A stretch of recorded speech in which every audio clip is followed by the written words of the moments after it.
At 12:17, on the hottest night Richmond had seen in 11 years, someone knocked on my bedroom door 3 times. Paused, then knocked once more like she was reconsidering the whole idea. When I opened it, Claire Donovan stood in the hallway barefoot, hair damp from a cold shower, wearing the navy t-shirt I had lost sometime in May. She looked at me, looked down at the shirt, then back up. Before you ask, yes, this is yours. My brain chose the least important question available. How long have you had it? Long enough to know it's softer than anything you own deserves to be. Then the brave part of her expression slipped. My AC is dead. My room is 96 degrees. Can I stay in here tonight? If you've ever had one small emergency force 2 people to stop pretending, you'll understand why I still remember the exact time on the clock. And if you enjoy stories where ordinary choices change everything, stay with me, because the broken AC was only the first thing that stopped working the way we expected. My name is Noah Bennett. I was 30 years old that summer, a structural engineer for a firm that restored old theaters, schools, and municipal buildings around Central Virginia. I liked buildings because cracks usually had reasons. Find the stress, trace the load, fix the problem. People were less cooperative. 18 months earlier, my engagement had ended after my fiancée told me she had spent 3 years waiting for me to say what I wanted before deciding she was tired of asking. Since then, I had become very good at work, grocery lists, and living carefully. Claire was 26, exactly 4 years younger than me, and produced a morning public radio show downtown. She had moved into the 2nd bedroom of the old craftsman house I rented in Richmond's north side 7 months earlier, after a mutual friend promised me she was quiet, responsible, and only mildly opinionated about coffee. The first 2 claims were mostly true. The third was slander. The house had been built in 1926 and renovated by people who believed charm could substitute for insulation. It had tall windows, narrow stairs, original floors, and an upstairs HVAC system that made threatening noises whenever the temperature climbed above 90. I had bought a portable AC unit for my bedroom because I sometimes worked from home with drafting equipment that turned the room into an oven. Claire had mocked me for it in April. In July, she stood at my door wearing my shirt and looking ready to negotiate with God for 6 degrees of relief. Your room is the only place upstairs that doesn't feel like a parked car, she said. I stepped aside. Come in. She did. Then immediately stopped in front of the portable unit and closed her eyes. Cold air pushed strands of wet hair away from her face. Oh, she whispered. I understand religion now. That machine cost $300. I would name a child after it. Please don't. I wasn't asking permission. That was Claire. When she was nervous, she became funnier. I had learned that without meaning to. I had also learned she hated bananas, loved old soul records, called every spider sir before carrying it outside, and always turned the porch light on if she knew I was working late. What I had not learned was how to look normal when she was wearing something that had belonged in my drawer. I pointed at the shirt. Seriously, May. She folded her arms. The sprinkler incident. I remembered. We had been trying to drag a second-hand bookcase from my truck to the porch when the neighbor's broken sprinkler had turned on and soaked her from the shoulders down. I had given her the shirt while her clothes dried. She had returned the shorts I loaned her and apparently committed a separate crime involving the shirt. You said you washed it. I did wash it. You implied you returned it. I allowed you to make assumptions. That's theft with excellent grammar. She smiled, but it faded quickly when the HVAC unit somewhere above the hallway gave a metallic clunk. I called the landlord, she said. Voicemail. I called the emergency line. Their emergency line is a man named Curtis, who said he was at a fishing tournament. Of course he is. He sounded committed to the fish. How hot is your room, really? She held out her phone. A small digital thermometer app connected to a sensor on her desk showed 96.2. I stopped joking. "You're not sleeping in there." That was my conclusion after lying perfectly still for 20 minutes and still sweating through my pillowcase. She glanced around my room. "I can take the floor." "No, I brought a pillow. I have hardwood floors and one rug the size of a bath mat. I've slept in radio station edit booths. That's not the argument you think it is." She lifted her chin. "Then you take the floor. I also live here. So we're at an impasse." I looked at the queen bed. She looked at the queen bed. The portable AC hummed loudly enough to pretend it had no interest in the conversation. "We can share it," I said. Claire's eyebrows rose. "With borders," I added too quickly. "Internationally recognized borders. Will there be customs inspections?" "Strict ones." She laughed, and I felt the first dangerous easing in my chest. We had never talked about attraction. We had, however, built an entire household around not needing to. Separate rooms, separate dating lives, shared utilities, shared dinners only when one of us accidentally cooked too much. We were friendly in a way that always stayed one careful step short of intimate. Or at least that was what I had been telling myself. Claire set her pillow on the left side of my bed. "I have one condition." "What?" "You don't spend the whole night hanging halfway off the mattress trying to prove you're honorable." I hadn't planned to prove anything. "You sleep like a man defending a coastline. I've seen you nap on the couch. You've studied my sleep posture? Against my will, you snore when baseball is on." "I do not snore." "You absolutely do." I pointed toward the bathroom. "You can use the sink if you need to brush your teeth." That was a graceful retreat. "Thank you." She took 2 steps, then stopped at the bathroom door. "Noah." "Yeah?" She tugged lightly at the hem of my shirt. "This isn't why I took it." I stared at her. Her face changed immediately. That sounded like a confession. It wasn't. I mean, I didn't steal it because I was building a shrine. I wasn't thinking shrine. You were thinking shrine. I was thinking laundry crime. Good. Keep thinking that. She disappeared into the bathroom before I could ask what she had meant. I sat on the edge of the bed and told myself the heat had made the whole night strange. That explanation lasted about 4 minutes. When Claire came back, she had tied her hair up with one of the elastic bands she kept around her wrist. She slid under the sheet on the far side of the bed, leaving a generous strip of mattress between us. "International border," she said. "Respect the treaty." "I always do." "That is objectively false." She turned onto her side, facing me. "You know what's funny? I'm worried already. 7 months ago, I almost didn't move in here. That got my attention. Why?" "You were too organized." I stared at her. "The labeled pantry shelves," she explained. "The binder with appliance warranties. The little basket by the door that says keys. That basket has saved us hours." "I know that now. At the time, I thought you might make me submit a maintenance request if I moved a chair. Did you have another option?"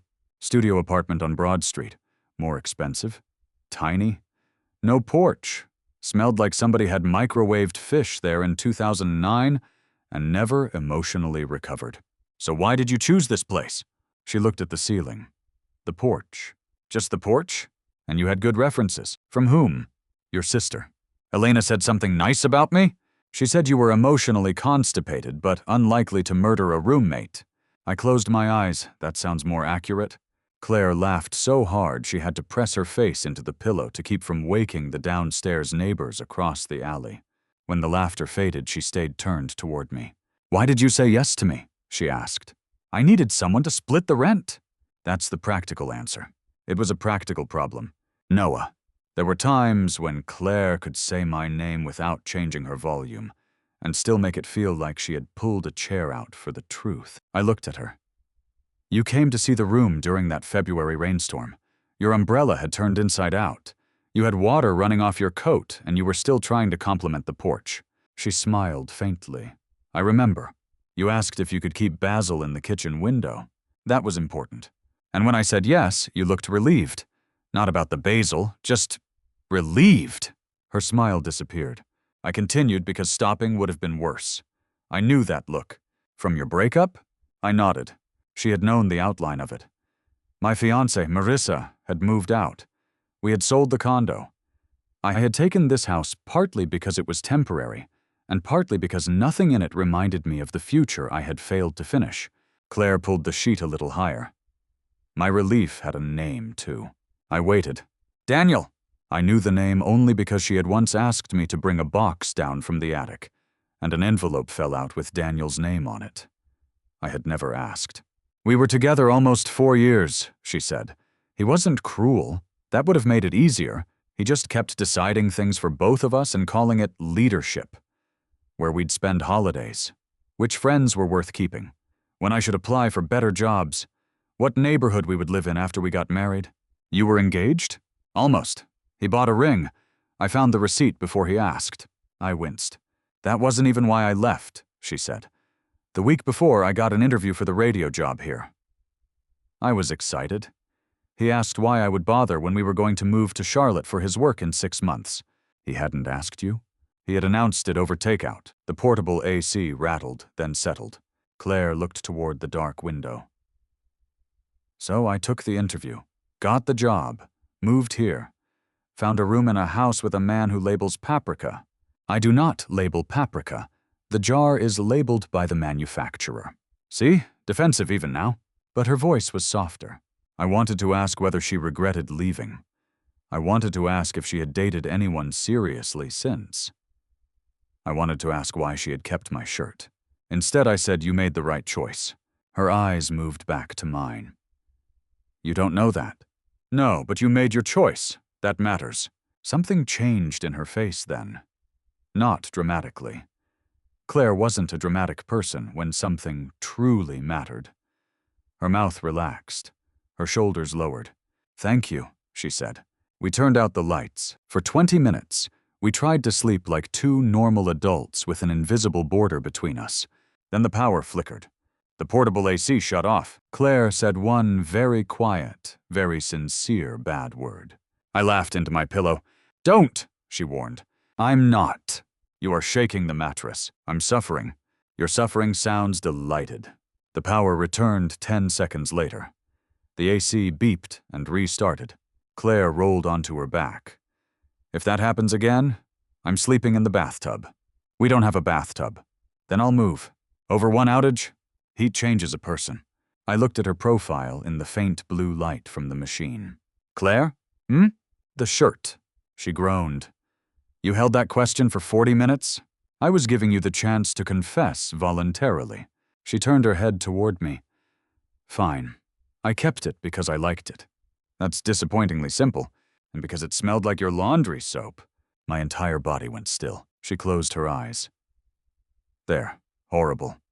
Good night." "You kept my shirt because it smelled like me?" "I said laundry soap." "Which I use." "Many people use detergent, Noah." "Not that detergent. You're being unbearable." "I'm asking a follow-up question." She pulled the sheet over half her face. "The night of the sprinkler incident, I had just gotten off the phone with Daniel. He was in town and wanted to have coffee. I told him no. Then I spent 20 minutes wondering whether I was a terrible person for not giving him another chance. I didn't interrupt. You gave me dry clothes and made grilled cheese because you said getting soaked deserved melted cheese. You didn't ask why I was quiet. You didn't try to fix me. You just sat on the porch and talked about a building downtown with a staircase you were trying to save. I remembered the staircase. I barely remembered the grilled cheese," Claire continued, still partly hidden behind the sheet. "I slept in that shirt because my laundry was in the dryer. It felt safe, so I kept it." The room went very quiet. I could have teased her. She clearly expected me to. Instead, I said, "I'm glad you did." She lowered the sheet. Our eyes met. The air between us shifted so distinctly that I felt it like weather. Neither of us moved. Finally, Claire whispered, "Good night, Noah." "Good night." I slept badly, but not because of the heat. At 6:30, I woke to the smell of coffee and an empty left side of the bed. Claire was downstairs in my shirt, standing barefoot at the stove, making scrambled eggs while the radio on the counter announced the city had extended the heat advisory through Saturday. She glanced at me. "You look terrible. You stole my shirt and my bed. Your bed survived. Jury's out." She handed me a mug. On the counter, beside the sugar bowl, sat a sticky note in her handwriting. House heat emergency rules. 1. No one dies of pride. 2. No one pretends last night was weird. 3. Noah stops asking about the shirt. I read it twice. You know, Rule 3 makes me want to ask more questions. Then you misunderstand governance. The landlord finally called at 7:15. The upstairs condenser had failed. The part would not arrive until Monday, possibly Tuesday. Claire was silent while I repeated the news. Then she pointed at the sticky note. Rule 1. You can stay in my room. She looked at me carefully. For 4 nights, if necessary. And you're not going to turn into a monk? I make no promises about spiritual development. A smile tugged at her mouth. Okay, that should have been the end of the conversation. Instead, she added, then we need better rules. By Wednesday evening, the upstairs hallway felt like a greenhouse. We moved Claire's houseplants downstairs, closed every blind, draped a reflective emergency blanket over the sunniest window, and placed bowls of ice in front of 2 box fans because the internet had apparently turned us into frontier scientists. It did almost nothing. 6 degrees? Claire said, staring at the thermometer. 2. Emotionally 6.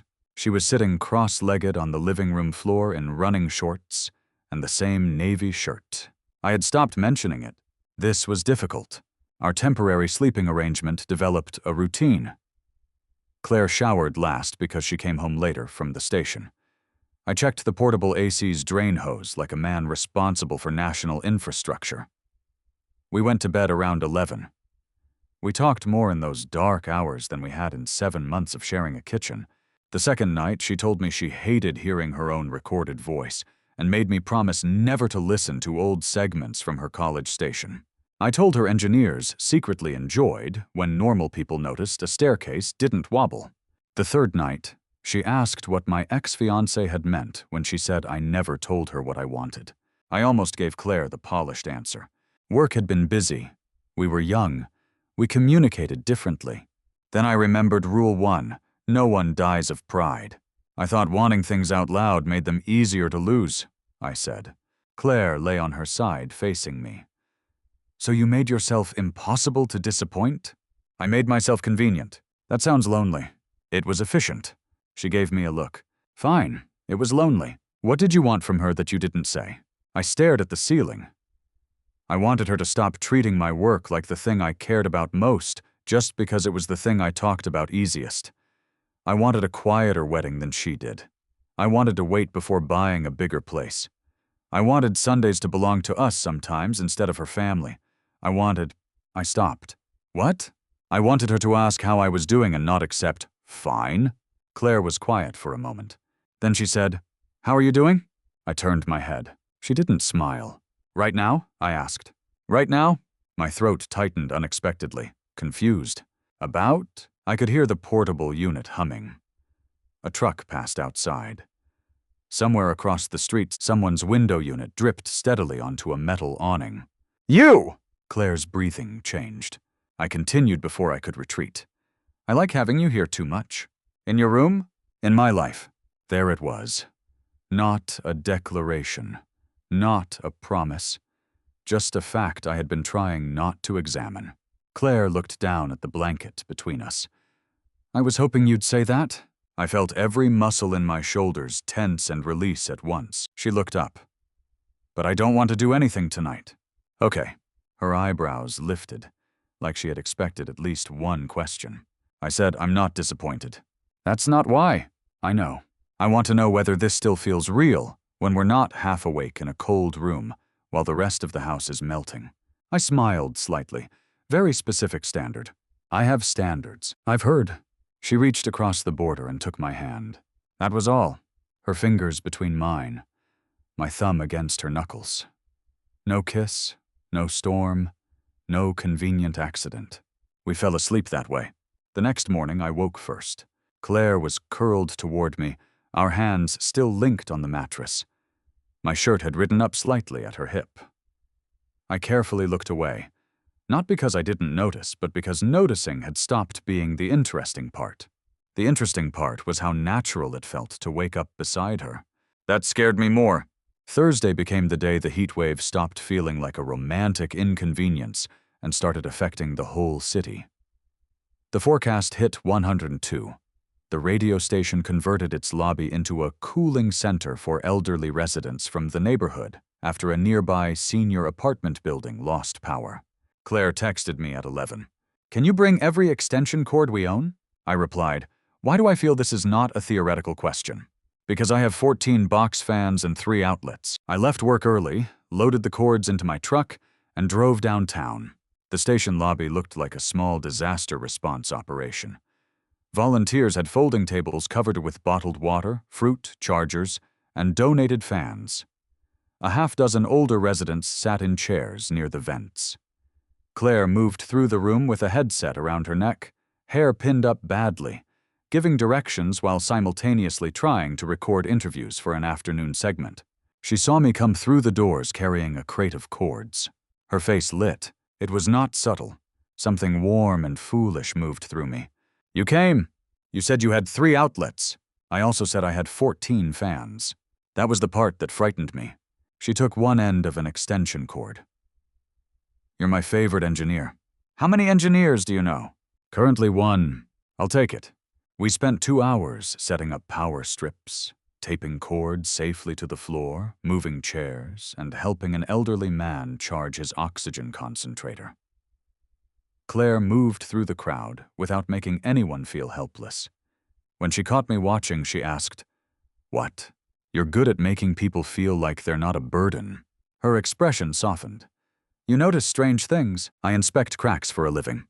That may be the least romantic compliment I've ever received. Then someone called her name from across the room, and she was gone. I stayed another hour. Before I left, Claire caught me near the door and pressed a cold bottle of water against my chest. "Dinner tonight," she said. I blinked. "At home?" "No. Are you asking me out?" "I am gathering data." "About?" "Whether we only like each other because your bedroom is 68 degrees. I looked at her. She added, 7:30. There's a taco place with outdoor fans and frozen lemonade. That sounds dangerously close to a date. It is a controlled experiment. Do I need a waiver? Wear a decent shirt." I glanced pointedly at the navy shirt she had on under a station cardigan. "Not that one," she said. "That one is occupied." At 7:28, I arrived at the taco place and discovered Claire had changed into a yellow sundress. For several seconds, all my highly trained structural engineering vocabulary disappeared. She noticed. "Data point?" she asked. "Strong one." She smiled and looked down at the menu. We had eaten together dozens of times, but never after admitting that something might happen. Over tacos, we talked about the cooling center, my theater project, and whether cilantro tasted like soap or joy. Halfway through dinner, I realized neither of us was performing. There was no heat emergency or midnight honesty to blame. Just Claire laughing because I had called a salsa structurally unsound. I wanted her just as much, maybe more. When the check came, she reached for it. "I invited you," she said. "We can split it." "No, this is research funding. Your methodology is questionable. Peer review pending." Outside, the heat had softened, but not broken. We walked slowly toward my truck under trees that looked tired from holding themselves upright all day. At the passenger door, Claire stopped. "So?" she asked. "So what? Do we only like each other because of the AC?" I stepped closer. "No," she swallowed. "Good," she said. I lifted one hand, paused near her face, giving her time. She closed the last inch herself. Our first kiss happened beside a dusty truck in a grocery store parking lot, while a cart collector rattled metal cages 50 feet away. It was not cinematic. It was better. Claire's hand curled gently into the front of my shirt. Mine rested at her jaw. The kiss was warm, careful, and brief enough that when we separated, we were both smiling from the surprise of it. "Data?" I asked.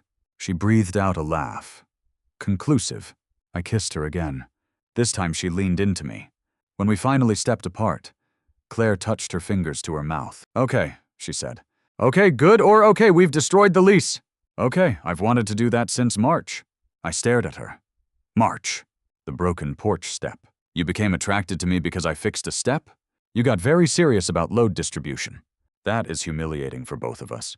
She laughed and opened the passenger door. The drive home felt different.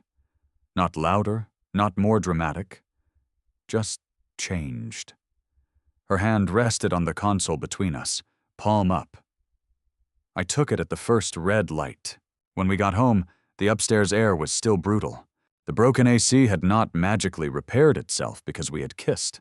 Claire stood at the foot of my bed later, wearing sleep shorts and my navy shirt again. "Borders?" she asked. I looked at the mattress. "Revised borders." "Explain." "You can be on my side if invited." She climbed onto the bed, leaned over, and kissed me once. "Visa approved?" she whispered. "Temporary entry. Bureaucrat." We slept close that night. Not tangled. Not rushing. Her head against my shoulder, my arm around her waist. At 1:15, Claire's phone buzzed on the nightstand. She woke fast, reached for it, and stared at the screen.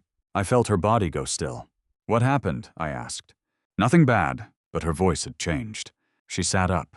The light from the phone washed over her face. "What is it?"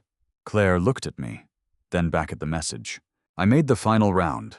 "For what?" She was silent one beat too long. "A National Audio Fellowship in Chicago." I sat up beside her. "How long?" 10 weeks. "When did you apply?" "January." Before she moved in. Before any of this, I should have said congratulations first. Instead, I heard myself ask, "You were planning to leave?" Her face closed slightly. "Noah, I'm asking." "You're deciding." I didn't know this existed. Because I didn't know I'd get this far. The room suddenly felt too small. Claire put the phone face down. "The final interview is Monday. I haven't been offered anything." "But you'd go if they offered." She looked at me. "I don't know." That answer should have comforted me. Instead, the old fear I had spent years disguising as flexibility stood up inside me, fully dressed. I nodded. "Right." Claire's eyes narrowed. "What does right mean?" "It means it's your career." "That's true." "So you should do what you want." "That's also true." I lay back down and stared at the ceiling. The silence lasted 10 seconds. Then Claire said, "You just disappeared." "I'm right here." "No, nice Noah showed up." I turned toward her. She was sitting with her knees drawn up, angry now. "The man who makes himself supportive before anyone has even asked what he feels," she said. "I told you about Daniel because I hated being decided for. You're doing the same thing from the opposite direction. That's not fair. Isn't it? I'm not telling you not to go. I know. You're telling me it wouldn't matter if I did. That is not what I said. It's what you're making me hear." I sat up again. "What do you want me to say, Claire?" Her eyes flashed. Something true. The answer was there. "I don't want you to go. I'm scared this will end before it starts. I hate that the first person I've wanted in years might disappear for 10 weeks the moment I finally admit it." I said none of those things. I said, "You have an interview Monday. We're talking like there's already a problem." Claire stared at me. Then she picked up her pillow. "Where are you going?" "Downstairs. It's 84 degrees down there. I'll survive." "Claire." She stopped at the door. Without turning around, she said, "You know what the worst part is? I wasn't scared you'd ask me to give it up. I was scared you wouldn't ask anything at all." Then she left. For the first time all week, I slept alone. Friday morning, the house smelled like burnt coffee and avoidance. Claire had slept on the downstairs couch with 2 fans pointed at her. I knew because I found her blanket folded over the arm and an empty glass of water on the floor. She had already left for work. The navy shirt was hanging over the back of a kitchen chair. For some reason, that hurt more than the empty couch. I went to the office and spent 3 hours reviewing drawings I did not absorb. At noon, my sister Elena called about our mother's birthday dinner. She listened to me answer 2 questions with noises instead of sentences. "What did you do?" she asked. "Why do you assume I did something?" "Because you only become this concise when you're guilty or trapped in an elevator," I told her. "Not every detail. Enough." When I finished, Elena was quiet. Then she said, "You congratulated her, right?" "Eventually." "Oh, Noah. I didn't tell her not to go." "That is not the heroic achievement you think it is." I leaned back in my chair. "She said I made it sound like I wouldn't care." "Would you care?" "Yes." "Did you say that?" "No." "Then I'm struggling to locate the mystery." I rubbed a hand over my face. Elena softened. "You know what you do when you are afraid someone can leave?" "I assume you're going to tell me." "You pack their bags emotionally before they've decided." That landed harder than I wanted. "You did it with Marissa," she continued. "You decided being low maintenance would make you safe. All it did was make nobody sure where you were standing." She left anyway. Yes, and Claire might go to Chicago for 10 weeks. Those are not the same event. I stared out the office window at heat shimmering above the parking lot. What if I tell her I don't want her to go and she thinks I'm asking her to choose me over her career? Then use more than 9 words. I laughed despite myself. Elena said, "You're an engineer, explain the load." After we hung up, I sat there a long time. At 4, the landlord texted me. "Good news. Technician got the part early. Coming tomorrow morning." A week ago, that message would have felt like victory. Now it felt like a deadline. Claire came home after 7. She walked into the kitchen carrying 2 grocery bags and stopped when she saw me. "Hi," she said. "Hi." The words sat between us badly. She began putting groceries away. I took the carton of milk from her hand and set it on the counter. "Can we talk?" She looked tired. "Are you going to be supportive at me?" No. That surprised her. "I mean, yes, I support you. That's not the conversation." Claire leaned against the counter and waited. I made myself stay where I was. "I don't want you to go to Chicago," I said. Her face tightened. I kept going. "And I want you to go if the fellowship is what you want." She blinked. "Both are true," I said. "I was scared last night. And instead of telling you that, I tried to act like your choice couldn't affect me. That was cowardly." Claire looked down. "I don't want to be Daniel," I said. "I don't want to plan your life for you. But I also don't want to be so afraid of becoming him that I pretend I have no stake in your decisions." Her eyes came back to mine. "I have a stake," I said. "Not ownership, not veto power. A stake. Because I care about you. Because the last 4 days didn't create something out of nothing. They made me admit what was already here." The kitchen was completely still. Claire whispered, "What was already here?" There are moments when a person can feel the old version of himself reaching for the exit. I didn't let him leave. "I'm falling in love with you." Claire's eyes filled immediately, which terrified me until she gave a breathless little laugh and wiped beneath one eye. "That is extremely inconvenient timing." "I know. You couldn't have discovered this in, say, February. I was busy labeling appliance warranties." She laughed again, then covered her mouth. I stepped closer but stopped before touching her. "I don't need an answer tonight," I said, "and I'm not asking you to stay. I'm asking you to let me be part of the real conversation." Claire lowered her hand. "The real conversation is that I want the fellowship," she said. "I have wanted something like it since college." My chest tightened, but I nodded. "It's 10 weeks," she continued. "Not a move, not forever. And until yesterday, I was terrified that wanting it meant I couldn't also want this." "This?" She looked at me like I deserved the punishment of asking. "You," she said. "Us. Whatever we're brave enough to call it." I exhaled slowly. Claire crossed the remaining distance and took my hands. "I didn't need you to ask me to give anything up," she said. "I needed to know you would miss me. I would miss you terribly." "Good." That sounded cruel. It was deeply reassuring. I smiled. She squeezed my hands. "And for the record, I'm falling in love with you too." This time when I kissed her, there was no emergency around it. No parking lot experiment. No borrowed courage from midnight. Just a hot kitchen, groceries on the counter, and 2 people choosing to stop translating fear into politeness. We still did not solve everything that night. That mattered. Claire had her interview Monday. I helped her rehearse without telling her what answers to give. She told me when I sounded like a corporate brochure. We argued once because I suggested she remove a story she loved from her portfolio. I apologized. She kept the story. The AC technician arrived Saturday at 9:12, replaced the failed condenser component, and announced that the upstairs should cool within an hour. Claire and I stood in the hallway listening to the vents come alive. She looked into her bedroom, then at mine. "Well," I said, "your exile is over." Apparently, neither of us moved. I tried not to smile. "You can have your shirt back." She narrowed her eyes. "My shirt?" "You've established adverse possession." "Correct." She walked into my room, pulled the navy shirt from the chair where I had placed it after washing it, and held it against her chest. "I have a question," she said. "What? Can I sleep in here tonight, even though my AC works?" I crossed the room slowly. "That depends." "On?" "Whether you plan to keep stealing my clothes." "Absolutely." "Then yes." She smiled. "Good answer." Monday afternoon, Claire called me from the station's stairwell after her fellowship interview. "I think I did well," she said. "I knew you would. You are not allowed to say that unless you mean it." "I mean it." A pause. "Are you nervous?" she asked. "Yes." "About me getting it?" "Yes, thank you." I laughed. That is still a strange response. Get used to it. 3 days later, she got the offer. She accepted. And I was proud of her and unhappy about 10 weeks apart. Both at once. It turned out adulthood allowed more than one feeling in the room. We had 6 weeks before she left, and we used them to build something ordinary enough to survive distance.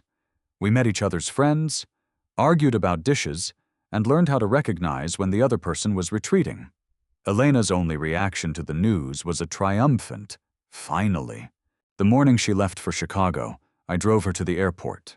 At the curb, she hugged me so hard my sunglasses pressed into my temple. 10 weeks, she said into my shoulder. I can count. No noble disappearing. No deciding what you feel for you. No pretending you're not lonely. I reserve the right to complain dramatically. Encouraged. She pulled back. And Noah? Yeah? She had packed the Navy shirt in her carry-on. I'm keeping this. I assumed as much. It's evidence of theft, of good decisions made during bad weather. Then she kissed me and went through the airport doors. 10 weeks later, I picked her up in the same truck. She came through baggage claim wearing jeans, sneakers, and that shirt under an open denim jacket. I laughed the second I saw it. What? She asked, walking straight into my arms. You packed other clothes, right? None you need to know about. Long distance was not easy. We missed calls and had one ugly argument after I canceled a visit for an emergency inspection. Instead of going silent, we stayed on the phone until we reached the fears underneath it. I was afraid distance would make me optional. She was afraid ambition would make her difficult to love.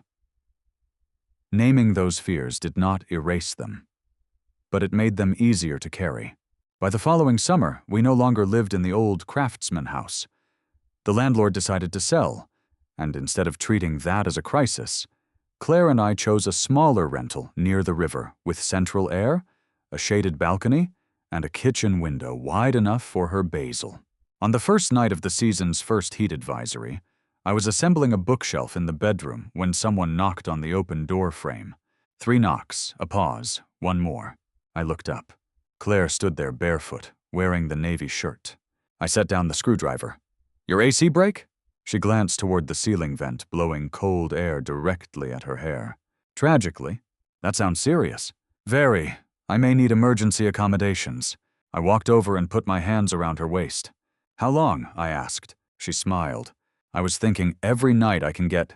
A year earlier, I would have made a joke first. I still made plenty of jokes. Claire would have been disappointed if I stopped. But I had learned that humor worked best when it wasn't being used as a locked door. So I kissed her forehead and said, that's what I want too. The broken AC had never been the reason we fell in love. The heat wave had only taken away our favorite hiding places.